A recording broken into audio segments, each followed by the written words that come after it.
بسم اللہ الرحمن الرحیم۔ الحمد للہ وحدہ والصلاة والسلام علی من لا نبی بعدہ، اما بعد فاعوذ باللہ من الشیطان الرجیم، بسم اللہ الرحمن الرحیم۔ قد افلح المؤمنون الذین هم فی صلاتهم خاشعون والذین هم عن اللغو معرضون والذین هم للزکاة فاعلون۔ صدق اللہ العلی العظیم۔ نماز حق ادا کرنا یہی ہے شان ایمانی، اور عبادت سے نہیں بڑھ کر کوئی دنیا میں سلطانی۔ زکوٰۃ اسلام کی تابش، زکوٰۃ اسلام کی رونق، خدا کی راہ میں دولت لٹا کر پاؤ فرحانی۔ حاضرین محترم، جیسا کہ آپ سبھی حضرات کو معلوم ہے کہ اسلام کی بنیاد 5 چیزوں پر ہے، جن میں سے کچھ عبادتیں جانی ہیں اور کچھ عبادتیں مالی ہیں۔ جس طرح اللہ رب العزت نے جانی عبادت میں سے نماز کا قرآن کریم کے اندر جگہ جگہ پر ذکر فرمایا، اسی طرح سے مالی عبادات میں سے زکوٰۃ کا قرآن کریم کے اندر جگہ جگہ پر ذکر فرمایا۔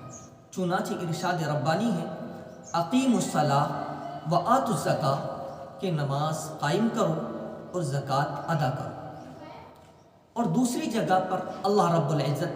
فلاح مؤمنین کی صفت کو بیان فرماتے ہوئے یوں ارشاد فرماتا ہے، قد افلح المؤمنون الذین هم فی صلاتهم خاشعون والذین هم عن اللغو معرضون والذین هم للزکاۃ فاعلون۔ تحقیق کے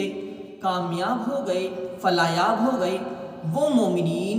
جو نمازوں کے اندر خشوع اور خضوع اختیار کرنے والے ہیں اور لہو لعب سے، کھیل کود سے پرہیز کرنے والے ہیں، اور والذین هم للزکاۃ فاعلون، اور جو لوگ زکوٰۃ ادا کرنے والے ہیں۔ لہذا معلوم یہ ہوا کہ انسان کی دونوں جہاں کی کامیابی کے لیے زکوٰۃ بھی ضروری چیز ہے۔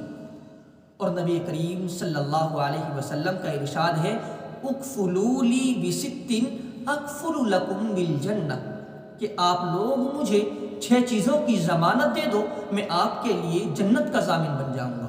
تو اس پر حضرت ابو ہریرہ رضی اللہ تعالی عنہ نے ارشاد فرمایا، ما ہن یا رسول اللہ، اے اللہ کے نبی محمد عربی صلی اللہ علیہ وسلم وہ چیزیں کیا ہیں؟ تو اللہ کے نبی صلی اللہ علیہ وسلم نے ارشاد فرمایا، الصلاۃ والزکاۃ والامانہ والفرج والبطن واللسان، کہ نماز قائم کرو، زکوٰۃ ادا کرو اور امانت ادا کرو، اور اسی طریقے سے آگے ارشاد فرمایا کہ شرمگاہ کی حفاظت کرو، پیٹ کی حفاظت کرو اور زبان کی حفاظت کرو۔ اگر آپ لوگ ان تمام کی تمام چیزوں کی، یعنی یہ صرف 6 چیزیں ہیں، اگر آپ ان کی مجھے ضمانت دے دو گے تو میں آپ کے لیے جنت کا ضامن بن جاؤں گا۔ تو میرے دوستو، زکوٰۃ کے معنی کیا ہوتے ہیں؟ کس چیز کو زکوٰۃ کہا جاتا ہے؟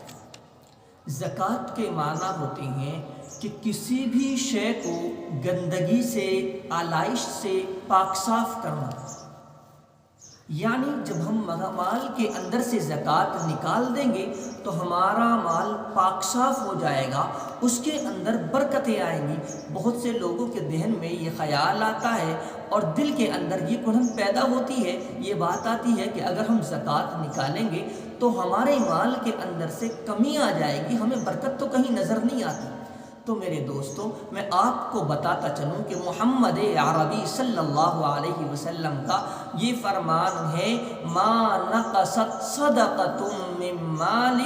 کہ کوئی بھی صدقہ، کوئی بھی خیرات، کوئی بھی زکوٰۃ ایسی نہیں ہوتی جو مال کے اندر کمی کرے، یعنی صدقہ و خیرات کرنے سے مال کے اندر کمی نہیں آتی۔ یہ میں اپنی طرف سے نہیں کہہ رہا، محمد عربی صلی اللہ علیہ وسلم کا فرمان ہے، اور آپ خود معائنہ کریں، آپ ایک بھی مثال ایسی پیش نہیں کر سکتے کہ جو شخص خوب اللہ کی راہ میں خرچ کرنے والا ہو، دینے والا ہو، زکوٰۃ و خیرات کرنے والا ہو، قربانی کرنے والا ہو، اللہ کے راستے میں خوب خرچ کرنے والا ہو اور وہ خرچ کرنے کی وجہ سے غریب ہو گیا ہو یا اس کے مال کے اندر کمی آ گئی ہو، بلکہ آپ جتنے بھی لوگ دنیا کے اندر ایسے دیکھیں گے جو اللہ کے راستے میں خوب خرچ کرنے والے ہیں، تو آپ ان تمام کے تمام لوگوں کو خوب اپنے مال کے اندر وسعت کرتے ہوئے پائیں گے، ان کے مال کے اندر خوب برکتیں ہوں گی۔ اللہ رب العزت جیسے جیسے آپ خرچ کریں گے، اللہ رب العزت ان کے اندر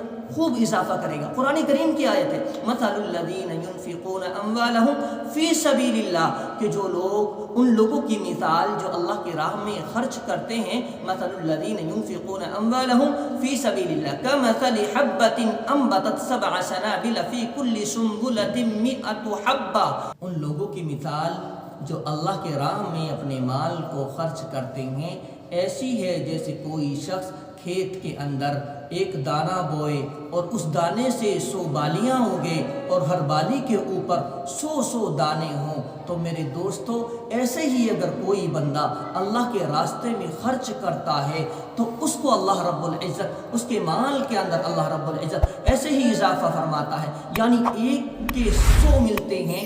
1 کے 70 ملتے ہیں، بلکہ 700 تک مل جاتے ہیں، اور اس کے اندر جیسا جیسا اخلاص ہوتا ہے اللہ رب العزت ایسے ایسے اس کے اندر اضافہ فرماتے رہتے ہیں۔ تو بتانا میں آپ حضرات کو یہ چاہ رہا تھا کہ زکوٰۃ کی وجہ سے مال کے اندر کمی نہیں آتی، اللہ کے راستے میں خرچ کرنے کی وجہ سے مال کے اندر کمی نہیں آتی ہے، بلکہ خوب اضافہ ہوتا ہے۔ اور ایک بات اور بتا دوں، جو حضرات اللہ کے راستے میں خرچ کرتے ہیں ان کے لیے فرشتے دعائیں کرتے رہتے ہیں۔ کیا دعا کرتے ہیں؟ اللہ کے پیارے حبیب صلی اللہ علیہ وسلم نے ایک حدیث کے اندر فرمایا کہ اللہ رب العزت نے ایک فرشتے کو، ایک خاص طور پر ایک فرشتے کو مسلسل ایسے لوگوں کے لیے دعا کرنے کے لیے مقرر فرمایا ہے جو اللہ کے راہ میں خرچ کرتے ہیں، جو مسلسل یہ دعا فرماتا رہتا ہے، اللہم اعط منفقا خلفا، اللہم اعط منفقا خلفا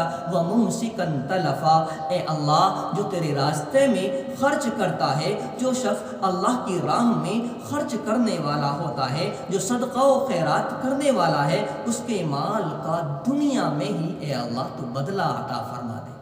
اور جو شخص مال کو روک کر کے رکھتا ہے اس کے لیے وہ فرشتہ بددعا فرماتا ہے۔ اسی حدیث کے اندر ہے ممسکن تلفا، کہ جو مال کو روک کر کے رکھتا ہے، جمع کرتا ہے، یا اللہ اس کے مال کو تو تباہ و برباد فرما دے۔ تو میرے دوستو، اگر آپ حضرات یہ چاہتے ہیں کہ ہمارے کاروبار کے اندر، ہمارے مال کے اندر زیادتی ہوں، برکتیں ہوں، اللہ رب العزت ہمارے اوپر سے مصائب کو، مشکلات کو ہٹا لے، تو اس کے لیے ضروری ہے کہ زیادہ سے زیادہ صدقات و خیرات کیے جائیں۔ اگر اللہ رب العزت نے ہمیں صاحب نصاب بنایا ہے اور ہمارے اوپر زکوٰۃ فرض ہے تو زکوٰۃ کی سبھی حضرات ادائیگی کریں۔ انشاءاللہ زکوٰۃ کے تعلق سے جو مخصوص مسائل ہیں، جو اہم مسائل ہیں، اور کن لوگوں کے اوپر زکوٰۃ فرض ہوتی ہے، اور زکوٰۃ کا مصرف کیا ہے، کہاں پر ہمیں زکوٰۃ دینی چاہیے، کہاں پر نہیں دینی چاہیے، کس طریقے سے اپنے زکوٰۃ کا حساب، اپنے مال کا حساب لگانا ہے، وہ تمام کی تمام چیزیں انشاءاللہ تعالی نیکسٹ کلپ کے اندر آپ حضرات کے سامنے رکھ دی جائیں گی۔ وآخر دعوانا ان الحمدللہ رب العالمین۔